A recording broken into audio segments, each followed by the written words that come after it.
Ash is a different type of person than I would have gone after before. So is Devonte. Right? Yeah. I do like darker features. I like certain things in my woman, and I'm still trying to figure out and gauge whether the physical matches the emotional. I think it's important that you have a physical connection. I'm actually very speechless because I really don't know where to start. Why does it seem like production had their 6 couples they were going to take to Mexico, and then they realized that it was a train wreck and there was never going to be a successful couple, and this is why they decided to call upon Vic and Christine? Because it doesn't make sense that why did they not give them a camera crew? Why are they having to sort of self-record? Did they request that, or was it because production ran out of couples that were going to walk down to the altar and they decided to give them a second shot? I don't get it. Make it make sense. And then the situation, oh my God, why are we so comfortable to talk about SEX? This seems like it was a hookup season of Love is Blind. I've never seen this many couples talk about what they did on their first night and actually brag about it. Oh my God, Britney and Devonte need to separate. They really need to separate. And the idea that Alex is going after somebody else's wife because she's his type doesn't make sense. It's no longer love is blind. It's now love is at first sight. Well, he should have gone to Married at First Sight then. He should have gone to Married at First Sight. Anyway, hey there. Thanks for stopping by to go, Valerie. Welcome back to my channel. If you're new here, don't forget to subscribe. Click the like button. Turn on the notification bell for when I upload new videos, and definitely leave a comment. In this episode, I'll be reviewing Love is Blind, Season 10, Episode 6. So you have all the couples wake up. Obviously, they have all gone to sleep, woken up in the morning. Everyone is excited. Every couple revealed that they had SEX. Every single couple. I think the only couple that didn't do it were Britney and Devonte, and I think Emma and Mike. Otherwise, everybody else was bragging about what they'd done the night before. I love that Christine and Vic were very diplomatic with their response in regards to that question. I don't know whether they were asked or whether they just sort of decided not to volunteer any information. You had Chris and Jessica go on a date. Chris and Jessica, they went on a painting date. And so they spoke about the fact that they had SEX. They appreciate their past relationships because they think that these relationships have brought them to where they are. Do I agree? I really am trying to see the connection between the two of them, outside of the fact that they are of varying ages. I think there's an 8-9 year gap between the two of them. I really don't get sort of their connection, and sadly we haven't been shown enough to understand all these couples. Maybe it's because of the time it's taking me to watch it. You have Ashley and Alex. They went on a date. They spoke about their 5-year plan. They spoke about, football, about travel, about having had SEX. And so I really don't sort of get them as a couple. All the couples this season, none of them have that je ne sais quoi, that thing that makes you like them. So it's very difficult to stand out. And the only couple that seems to probably be likable is a couple that we're barely getting to see because they're not as toxic as everybody else. So production have decided to sort of bring them on the outskirts. It doesn't make sense to me. It really doesn't make sense to me.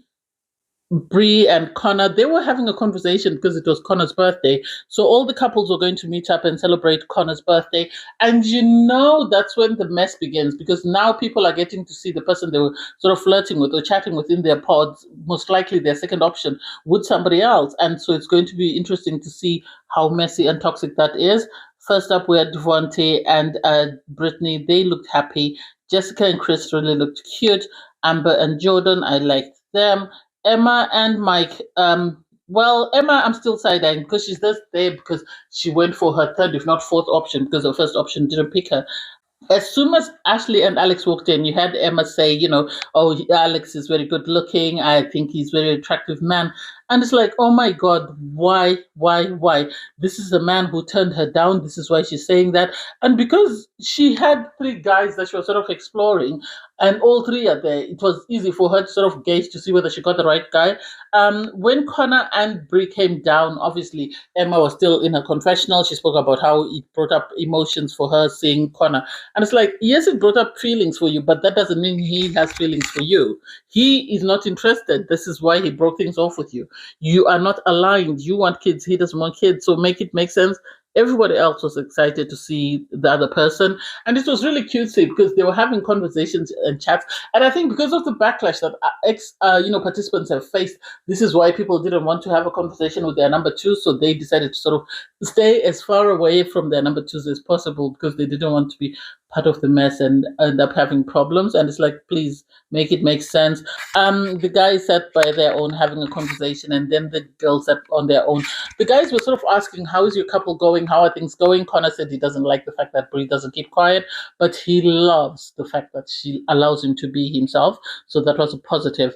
On his part, Mike was saying that, he was not happy with the fact that it seems Emma is very untidy, very, very untidy. It seems like she has things everywhere. He said the suitcase is very untidy and stuff. I was like, oh God, that is something you could have kept private. You didn't need to air her out like that. That was a bit too much. Regardless, I don't think any of the guys should have spoken about what they didn't like about their partners.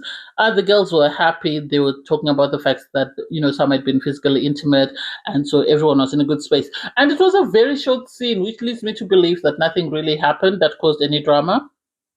You then had Emma and Mike have a conversation in their apartment, and they were sort of trying to sort of size up everyone to see if everyone sort of met their expectations. There was a chat with both of them saying they were surprised. Well, Mike said he was surprised by Amber, given the fact that she was a mother. He didn't expect it to be the size that she was or to look the way she looked. And it's like, make it make sense. What did he expect from her mother? Did he expect her to be, having a house coat and slippers and stuff? I didn't get it and I didn't quite understand it, so I was just side eyeing him.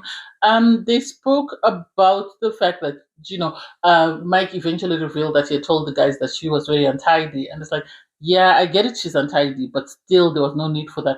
Emma at that point didn't seem offended by that comment, so I hope she doesn't bring it back, and I hope it's something she works on because, oh my God, how can you be untidy when it's just you tidying up after yourself? Devonte and Britney, well, they were in this space and they've been in this space whereby something is not clicking. They're both not each other's type. He has told us that he normally goes for the, blue eyes, blonde hair. And she, it seems, normally goes for the dark hair and dark eyes and whatever. So they're not each other's type. And because I think their emotional connection was not that strong, this is why they're really struggling as a couple, in the sense that they're struggling to be intimate. They haven't been physically intimate. They're sort of struggling to communicate their shortcomings. And so they're not able to build that bridge. This is why I think they're in this space. Connor and Brie had a conversation. Brie was saying she doesn't understand why no one wanted to speak to somebody they'd spoken to in the pods, because she didn't understand why people didn't sit down and have a conversation and have closure.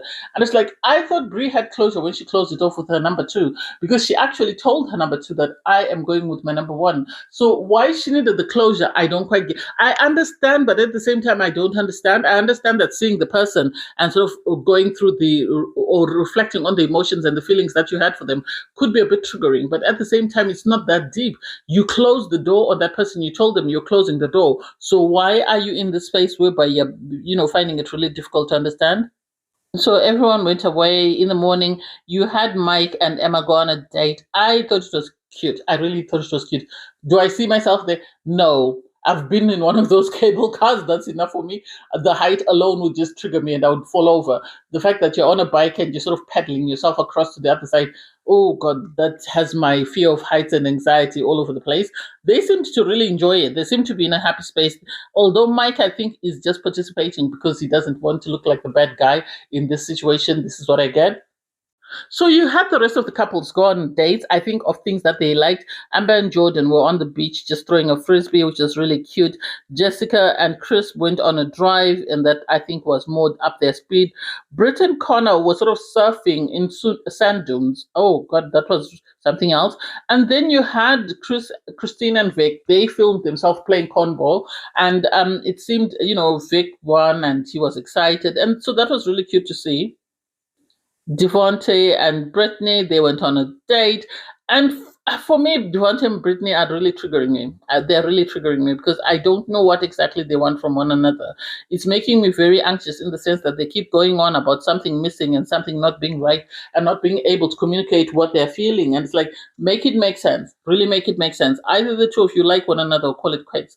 There's no need for you to drag this on. This is one thing I appreciate about Zach from season 4. When he realized that this couple wasn't working, he cut it off and kept it moving and went back to his to his initial pick, because initially I think he hadn't picked Bliss because you kept being told, she's this, that, and the other. So I love that he was man enough to sort of make a decision. And sadly for me, I think Devonte doesn't want to be the bad guy. Neither do I think Britney wants to be the bad girl. And this is why they're continuing to entertain something that they know is never going to work. Alex and Ashley, they went on a boat ride. It was really cute. And they were talking about relocating and whether they're worried about anything. And Alex, it seems he is fine. He's not worried about anything. He's ready to get married. On her part, Ashley is nervous. Alex says he moves every 3 months, so he's not worried about relocation. He's able to find a job anywhere he goes. And I don't know whether he's not worried because he's really not serious about her, or whether he's not worried because he knows that he has everything planned out. My money is he's not worried because he doesn't see himself having a future with Ashley. I think he's just waiting for the right time and the right moment to break things off with her.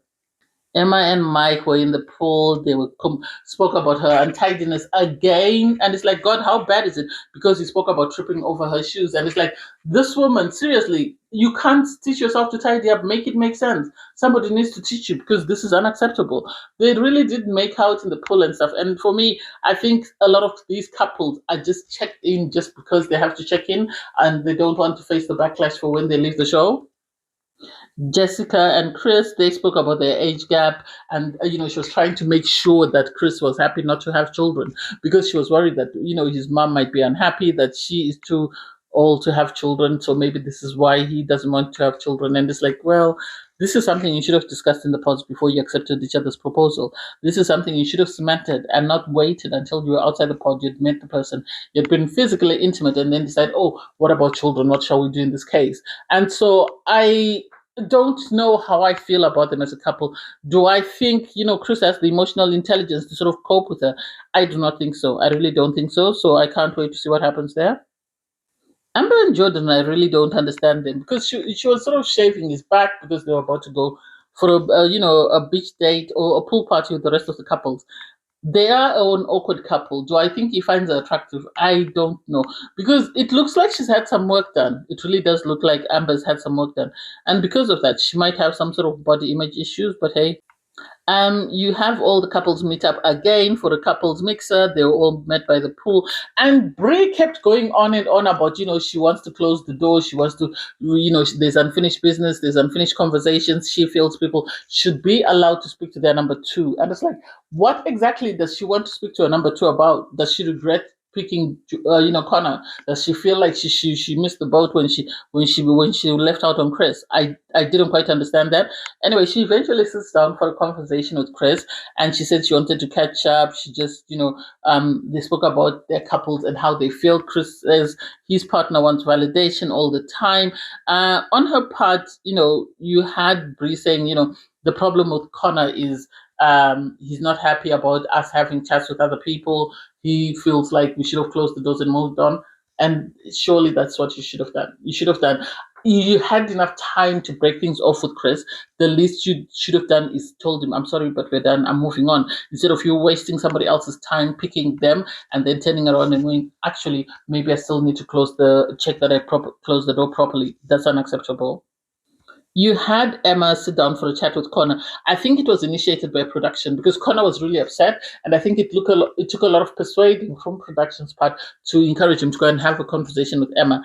He didn't seem like he wanted to be there. He really didn't seem like he wanted to be there. He was checked out. Emma, on her part, was speaking about a couple. He spoke about how happy he was in his couple. And it's like, I don't get it. I really don't get it. Why Emma still wants to get to know this man. Make it make sense. It really doesn't, make sense.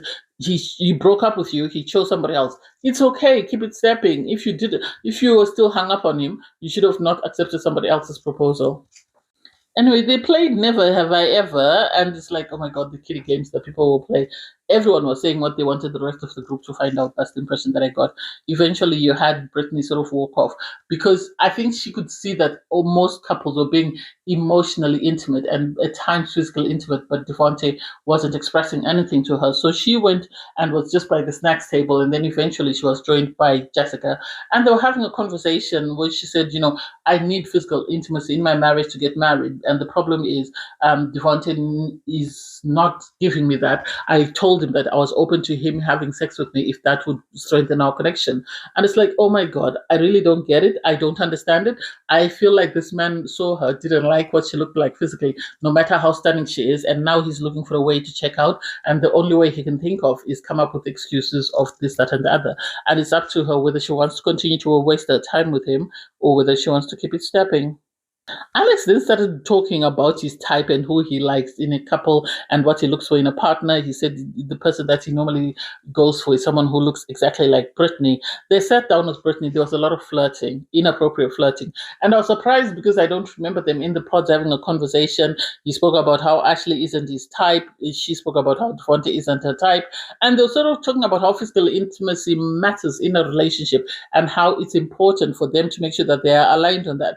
And I felt it was inappropriate. I really felt it was an inappropriate conversation, given the fact that this is somebody else's wife that you're speaking to, and the conversations you're having are very suggestive of you probably emotionally cheating on your partner. So I didn't like that. I felt uncomfortable with that, and I didn't know what to do with myself. You then had, Ashley go for a chat with Alex when they were in their apartment. I have a feeling production told her because she sort of asked him, "Did you have chats with other people? What did you chat about?" And he didn't sort of come up and own up and say, "Oh, I was flirting with someone." He sort of danced around the edges of the conversation. "Oh, yes, I did speak to this person. I did speak to that person. I have a lot of respect for Devonte, so I didn't do anything inappropriate. If you want, we can play the tapes." And it's like, please, please, just tell her she's not your type. You're not feeling her, and that's okay. Brie and Connor had a conversation because Connor was asking, "Why did you feel the need to speak to your ex? You didn't need to speak to Chris. We could have just continued with life."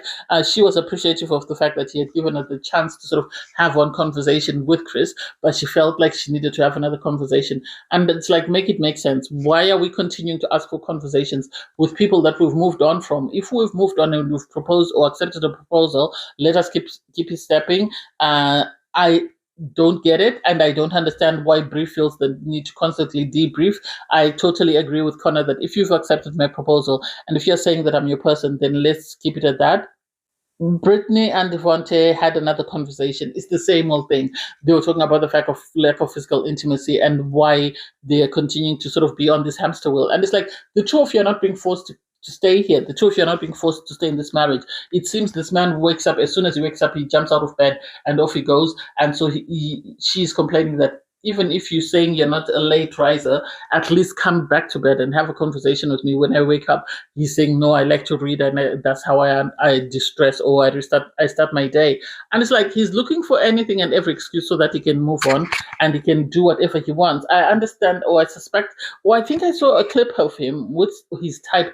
And this type was pregnant. So I have a feeling he was either dating somebody else or whether somebody else had come back into his life. And this is why he was trying to sort of disengage himself from Britney. Sadly, Britney didn't get the memo. I can't wait to see what happens next. Anyway, thanks guys for watching. Please don't forget to like, share, comment, and subscribe. Click on the link in my video to watch my review from episode 5. Bye guys.